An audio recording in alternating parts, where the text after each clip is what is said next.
Aujourd'hui, j'ai fait un constat amer. De plus en plus de personnes ne sont pas heureuses. Selon une étude récente, plus de 60 personnes se déclarent insatisfaites de leur emploi et 40% envisagent carrément un changement de carrière. Ces chiffres soulignent une réalité très préoccupante. Beaucoup d'entre nous recherchent désespérément un sens à leur travail. Toi-même, si tu as cliqué sur cette vidéo, c'est peut-être que tu es dans ce cas-là et que tu recherches désespérément un métier qui a du sens pour toi, un métier dans lequel tu t'épanouis, un métier dans lequel tu te sentirais bien, utile et qui te permettrait d'être bien dans ta vie de manière générale.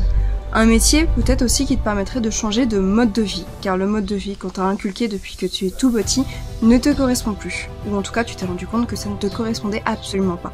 Pourtant, t'as continué dans cette lancée comme tout le monde, parce que c'était le modèle, l'unique qui te permettrait d'atteindre ce fameux bonheur de vie, ce schéma qui en réalité aujourd'hui est remis en question par beaucoup de personnes. Pour la majeure des personnes aujourd'hui, être heureux c'est avoir un boulot, un CDI particulièrement, avoir une vie de famille, avoir un chien, une maison, une voiture et attendre ses congés pour partir en vacances. Enfin, ça, c'est souvent ce qu'on t'a appris depuis que tu es tout petit, les schémas classiques que tu peux voir dans les sitcoms, dans les films, etc. et qui deviennent petit à petit de plus en plus caduques, que ce soit pour les nouvelles générations ou même les anciennes qui se rendent compte qu'elles n'aiment plus du tout ce mode de vie. Alors certes, la stabilité financière quand tu as un CDI, c'est chouette. Mais la réalité est très préoccupante quand on voit que malgré cette stabilité financière, les gens ne sont absolument pas heureux. Ils sont ce que j'appelle dans une prison dorée. De l'extérieur, ça paraît très sympa, mais en réalité, tu es totalement enchaîné à une vie qui ne te permet pas de t'épanouir vraiment. Et cette situation est encore plus exacerbée aujourd'hui avec évidemment l'apparition des réseaux sociaux dans lesquels on voit que d'autres modes de vie sont totalement possibles et qui ont l'air de correspondre de plus en plus aussi à un bonheur qu'on recherche tant. Alors évidemment, chaque bonheur est très différent d'une personne à une autre. Chacun a sa vision du bonheur. Ce qu'on constate, c'est que le schéma classique d'avoir un CDI, une maison, une voiture, un crédit évidemment sur le dos et d'attendre ses congés pour partir en vacances ne fait plus l'unanimité. Bref, les mœurs ont énormément évolué en quelques années et notre rapport au travail change beaucoup. Aujourd'hui, on ne veut plus faire un travail juste pour avoir la stabilité financière. Ça ne suffit plus pour être heureux, malheureusement. Aujourd'hui, quand on fait un travail, c'est aussi pour s'épanouir parce que on passe le plus clair de notre temps, en fait, dans le travail. Nos grands-parents et arrière-grands-parents devaient travailler parce que c'était comme ça. Mais aujourd'hui, le monde a énormément évolué, notre confort a aussi énormément évolué. Et quand on veut un travail, ce n'est pas simplement pour gagner notre vie, mais c'est aussi pour trouver un sens à sa vie. Et j'imagine que tu l'as remarqué également, mais tu as beaucoup de nouveaux métiers qui ont émergé avec l'apparition aussi de cette flexibilité et ce besoin de bien-être personnel. Donc oui, le mode de vie des gens change, le bonheur aussi qu'on recherche tant change, les mœurs changent et de ce fait, les métiers évoluent aussi avec. Et en particulier, les métiers du digital ont explosé ces dernières années et permettent d'atteindre un bonheur qui est recherché par beaucoup de personnes. Évidemment, il y a beaucoup de pièges dans ces métiers du digital. Je ne te parle pas de MLM, de trading ou ce genre de choses. Ça, c'est quand même un sujet assez sensible qu'on va pas étudier aujourd'hui, mais ce n'est clairement pas la façon la plus facile, déjà pour avoir une stabilité financière et vraiment pour atteindre un bonheur, une liberté qu'on recherche tous, une liberté financière et géographique. Je suis sûre que tu en as vu plein des gens comme ça sur les réseaux sociaux qui ont l'air d'avoir une vie de rêve et toi tu es là avec ton CDI et tu te dis mais comment ils font? Ou alors c'est clairement une arnaque. Ça c'est quelque chose qui revient très souvent. Croire que des modes de vie différents de la vie traditionnelle qu'on t'a inculqué depuis que tu es tout petit est une arnaque et du fake. Alors bien sûr il y a du fake, bien sûr tu as des personnes qui abusent, qui mentent, mais tu as aussi beaucoup de personnes qui ont compris que ce n'était pas que de l'arnaque et qu'en effet tu peux vivre différemment, tu peux t'épanouir bien plus, tu peux être bien plus libre que en étant en CDI avec ta petite maison et en attendant tes congés. Et bien sûr pour atteindre cette liberté financière comme géographique, le monde du digital est vraiment incroyable. Et ce qui est encore plus incroyable aujourd'hui, c'est qu'il est de plus en plus facile d'atteindre ce bonheur et de faire partie de cette catégorie de gens qui ont compris qu'il n'y avait pas qu'un seul modèle de bonheur qu'on t'a pourtant inculqué depuis que tu es tout petit. Avec l'évolution de la technologie, c'est tellement simple. Mais même dans les entreprises, aujourd'hui, on demande aux employés de rester chez eux, rester dans leur pays, et j'ai beaucoup d'amis qui sont en CDI, mais qui sont totalement digital nomades et qui peuvent travailler de n'importe où. Alors, je sais qu'en France, c'est encore très peu connu et qu'on se demande vraiment comment c'est possible parce qu'on a du mal à faire ce changement de mentalité face au travail. Mais c'est de plus en plus demandé dans le monde entier. On parle bien sûr des États-Unis qui sont toujours en avance sur nous. Pour te donner un chiffre, en 2023, plus de 35 millions de travailleurs américains exercent des professions numériques et ça leur permet de vivre là où ils veulent et d'avoir leur emploi du temps comme ils en ont envie, d'être totalement libres, bien plus libres qu'un salarié basique qui doit respecter des horaires de travail et aller au bureau de 9h à 17h tous les jours. Plus de 35 millions de travailleurs, c'est énorme et pourtant c'est bien réel et ce chiffre est encore en train de grossir. Alors pourquoi toi tu es toujours en CDI et pourquoi tu vas toujours à ton boulot tous les matins, tu prends ta voiture et tu fais tes 9h-17h comme tout le monde? Parce que tu n'es pas assez mise au courant de ce qu'il se passe actuellement, du changement qu'il se passe actuellement dans le monde entier. Mais ce qu'il faut que tu retiennes, c'est que cette nouvelle façon de travailler est une réelle opportunité si toi, tu ne te sens pas bien dans ta vie actuellement parce qu'on t'avait inculqué qu'il n'y avait qu'un seul modèle de bonheur et clairement, je faisais partie de cette catégorie il y a plusieurs années et je m'en suis totalement défait en comprenant justement qu'il y a plein de méthodes pour être heureux, pour être beaucoup plus libre géographiquement et financièrement, pour être aussi mon propre patron, pour avoir mon propre emploi du temps et pour véritablement m'épanouir et donner un sens à ma vie. C'est la Julia du futur qui vous parle. Je sais que l'introduction est un petit peu longue, mais c'est très important de pouvoir poser correctement les bases. Et surtout, avant de rentrer dans le vif du sujet, n'oublie pas de t'abonner et de me laisser un petit j'aime, c'est super important pour nous. Avant de parler du métier qui m'a permis justement d'en arriver là aujourd'hui, je vais te parler de quelques chiffres qui peut-être vont te faire tressaillir. Une étude a révélé que 58% des employés voulaient changer de manager parce qu'ils étaient en conflit avec leurs supérieurs. Des relations tendues avec des supérieurs peuvent conduire à une perte entre 10 à 12% du temps de travail à cause du stress. De plus en plus de personnes expriment leur insatisfaction face aux horaires rigides ou aux heures de travail supplémentaires pas payées. Dans le secteur de la vente et de la restauration, environ 42% des employés qui avaient des horaires instables ont quitté leur job parce qu'ils n'en pouvaient plus. Beaucoup aussi de personnes estiment qu'ils ne sont pas payés à leur juste valeur. Environ 75% des employés demandent à avoir un meilleur salaire par rapport au travail qu'ils fournissent. Et enfin, un manque de sens affecte de plus en plus de personnes qui travaillent. 55% des employés se sentent insatisfaits en raison d'un décalage entre leurs valeurs et le métier qu'ils exercent. Tous ces chiffres doivent te faire peur et doivent te faire réagir. C'est bien là la preuve qu'il y a un énorme problème entre notre recherche du bonheur, notre satisfaction quotidienne et ta vie quotidienne. Et donc c'est pour ça que je veux te parler d'un métier qui pourra changer ta vie et surtout donner un sens à ce que tu fais et pouvoir vraiment t'aider à t'épanouir dans ton quotidien. Salut! Moi c'est Julia, je suis entrepreneur, digital nomade et surtout je suis créatrice de voyages sur mesure depuis plusieurs années maintenant. J'habite actuellement sur l'île de la Réunion parce que je suis aujourd'hui libre financièrement et géographiquement et je veux te parler de mon métier. Ce métier, c'est celui qui m'a permis de devenir libre totalement aujourd'hui et surtout d'avoir la vie que je voulais avoir depuis que j'étais toute petite mais que je n'osais même pas rêver, tellement qu'elle me paraissait impossible. Pour te la faire court, mon rêve, moi, c'était d'être en vacances toute l'année. Ça, c'était mon rêve quand j'étais petite. Bien sûr, aujourd'hui, ce n'est pas le cas, même si j'ai quand même l'impression d'être plus ou moins tout le temps en vacances. Avant de te parler plus en détail de mon métier, je vais t'expliquer mon histoire. J'ai aujourd'hui 26 ans et ça fait plusieurs années que je suis devenue entrepreneur et que je suis devenue libre totalement financièrement et géographiquement. Mais ça ne s'est pas fait du jour au lendemain. Tout à l'heure, je t'ai expliqué que beaucoup de personnes percevaient le bonheur comme avoir un CDI avec une stabilité financière, avoir une maison, un chien, la voiture et attendre ses congés pour partir en vacances. En réalité, je faisais totalement partie de cette catégorie depuis que j'étais toute petite. Je viens d'une famille de salariés, donc automatiquement, je n'avais qu'un chemin à suivre, c'était celui du salariat.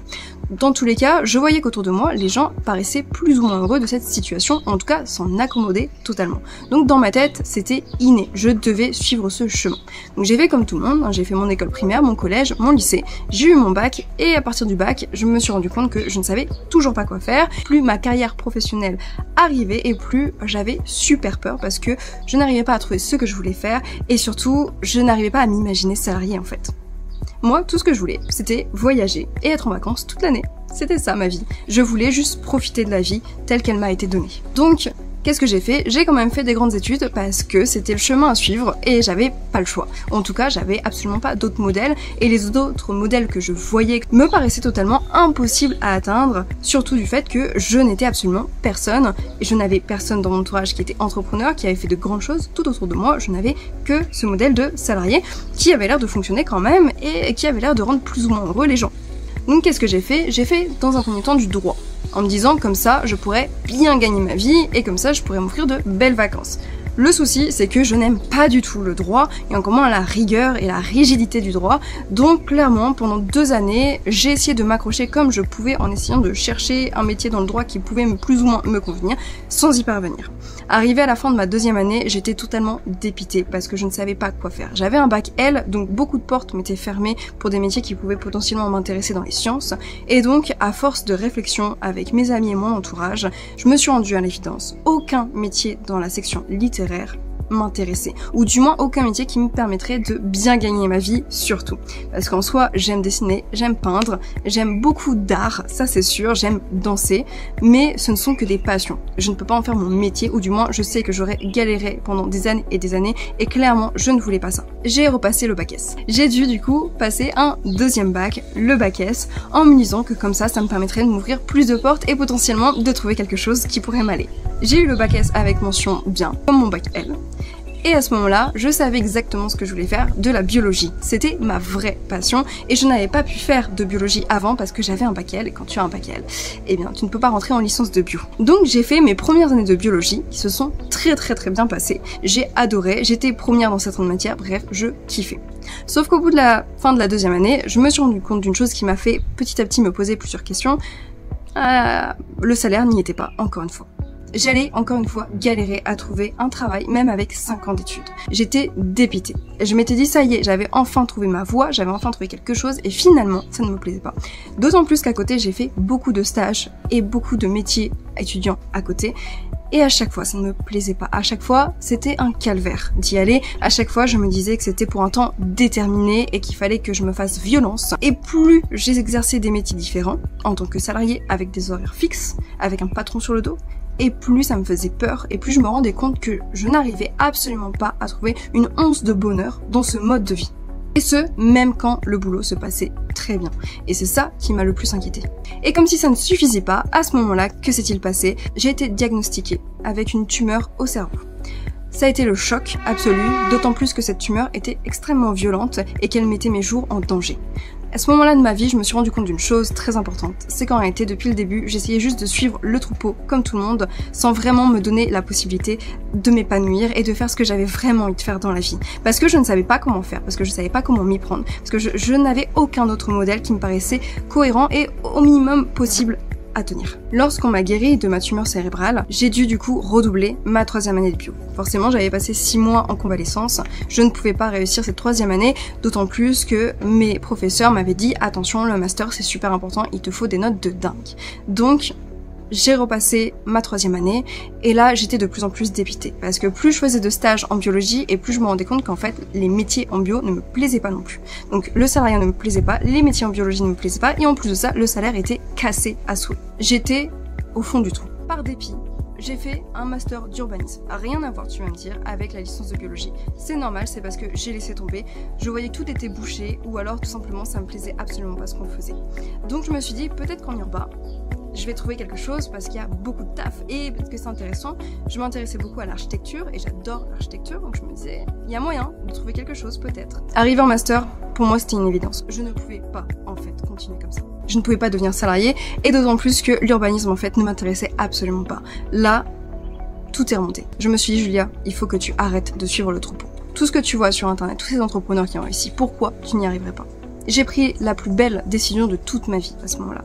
De construire mon business et de construire surtout la vie que je rêvais d'avoir parce que j'avais toujours eu peur de pas réussir, j'avais toujours eu peur d'échouer comme tout le monde dans le business, de devenir indépendante financièrement et peut-être de ne pas survivre à ça. J'avais tellement peur de m'écarter du troupeau pour avoir une vie différente de ce qu'on m'avait toujours inculqué que je n'avais jamais rien fait de ma vie et qu'en plus de ça, je m'enfouissais dans un burn-out qui continuait de me détruire petit à petit. C'est très grave. Parce que la plupart des personnes sont dans ce cas-là. La plupart des personnes qui ont un boulot aujourd'hui, qui ont un CDI, qui ont suivi le troupeau, ce parcours classique, sont en réalité tristes de cette vie, se contentent de cette vie et essayent de trouver des moments de bonheur. Et là où on voit que c'est le plus impactant, là où on voit que vraiment les gens ne sont pas heureux de cette vie, c'est quand lorsqu'ils rentrent de vacances, quand moi je suis à l'aéroport parce que moi je suis tout le temps en vacances, j'entends des gens dire « retour à la réalité ». Et ça c'est très grave. Si toi, tu dis ça, retour à la réalité, pose-toi des questions. Est-ce que c'est vraiment cette vie-là que tu veux? Est-ce que c'est vraiment cette vie qui t'épanouit? Cette vie que quand tu étais gamin, tu en rêvais? Ou est-ce que tu as juste suivi le troupeau pour pas décevoir tes proches? Parce que tu avais peur de te lancer? Parce que pour toi il n'y a que ce modèle qui est viable? Pose-toi toutes ces questions. Moi j'en étais arrivée à un point où je ne pouvais plus faire marche arrière et je ne pouvais plus suivre le troupeau, ou alors j'allais faire un énorme burn-out et clairement j'allais devenir dépressive à vie. Aujourd'hui, je veux te parler du métier de créatrice de voyages sur mesure. Tu es auto-entrepreneur ou en société et tu planifies des voyages pour autrui. Et à côté de ça, bien sûr, tu voyages comme tu en as envie, vu que c'est ton métier. Aujourd'hui, je travaille avec plus de 60 partenaires dans le monde. J'ai formé une trentaine de personnes pour faire comme moi et intégrer mon réseau de professionnels avec qui je travaille aujourd'hui. Je continue d'accompagner et de coacher des personnes qui veulent à leur tour monétiser leur passion du voyage et surtout obtenir la vie qu'ils rêvent d'avoir. Moi, mon rêve, c'était de pouvoir être libre financièrement et géographiquement. C'est exactement ce que j'ai aujourd'hui.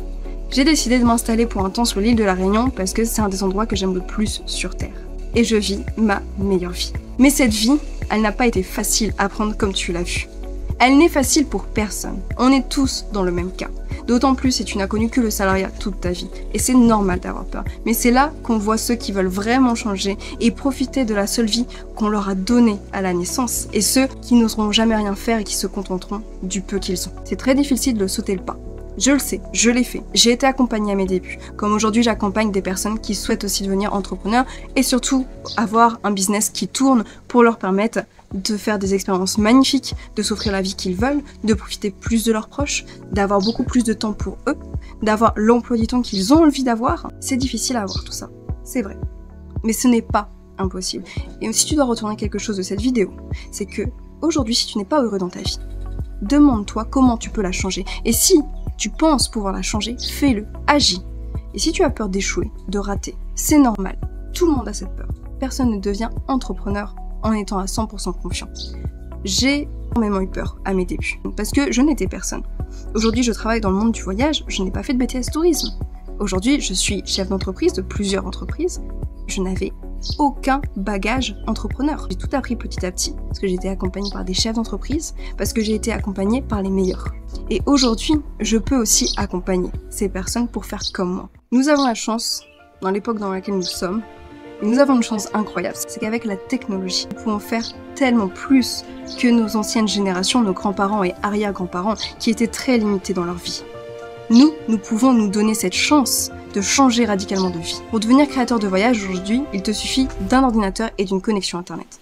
Il y a 50 ans, c'était impossible de dire ce genre de choses. Déjà parce qu'internet n'existait pas, mais parce que les possibilités de changement de carrière étaient bien plus limitées. Aujourd'hui, grâce à la technologie, on peut faire bien plus de choses. Et la technologie a permis de créer beaucoup plus de métiers qu'avant. Les métiers du digital qui te permettent de t'épanouir et surtout d'être en accord avec tes valeurs. Même si j'étais née il y a 50 ans, je n'aurais pas pu avoir la vie que j'ai aujourd'hui parce qu'il n'y a pas tout ce qui existe aujourd'hui. Et ça, c'est quelque chose que peu de personnes encore réalisent. Parce qu'ils pensent que c'est de l'arnaque, parce qu'ils pensent que c'est impossible, parce qu'ils pensent que sur Internet, ça n'existe pas. Mais bien au contraire, il faut se mettre à la page, les gars. Il faut se rendre compte de la réalité. C'est que tu as ceux qui restent dans le schéma qu'on t'a appris depuis que t'es gamin, et il y a ceux qui réalisent toutes les opportunités qu'il y a aujourd'hui qu'il n'y avait pas il y a 50 ans. Et ça, c'est incroyable. Aujourd'hui, j'accompagne des gens qui ont entre 20 et plus de 65 ans. C'est pour te dire que tout le monde peut y arriver, tout le monde peut devenir entrepreneur, qu'il n'y a pas d'âge à ça. Et surtout, tout le monde peut s'épanouir dans sa vie, qu'importe ton âge, qu'importe ton milieu social, qu'importe tes compétences ou tes acquis. Ne te bloque pas à ce genre de choses. Donne-toi la possibilité d'y arriver et tu verras que pas à pas, accompagné avec les bonnes personnes, tout est possible. Il suffit juste de s'en donner les moyens. Il faut arrêter de voir les métiers aussi du digital comme des arnaques, traquenards ou ce genre de choses. Certes, il y en a sur internet, il y a beaucoup d'arnaques, elles sont très bien ficelées, ça c'est vrai, ça fait très peur. Même moi, j'ai toujours peur de me faire arnaquer sur quoi que ce soit dès que je reçois un mail un peu bizarre. Certes, il y a aussi énormément d'opportunités. Ce que je dis toujours, c'est que les riches s'enrichissent. Parce que là où les pauvres voient des arnaques, nous voyons des opportunités. Tu verras que petit à petit, des nouvelles portes vont s'ouvrir à toi. J'espère que cette vidéo t'a plu et qu'elle a pu t'apprendre énormément de choses et peut-être même que ça va être le déclencheur pour une nouvelle vie, pour que tu puisses t'épanouir comme aujourd'hui je m'épanouis. En tout cas, si tu as aimé cette vidéo, n'hésite pas à me laisser un petit j'aime, un commentaire si tu as des questions, je réponds à tous vos commentaires. Et moi, je vous dis à très bientôt. Il fait très chaud, je vais rentrer, boire un bon coup et ensuite partir à la plage. À très vite.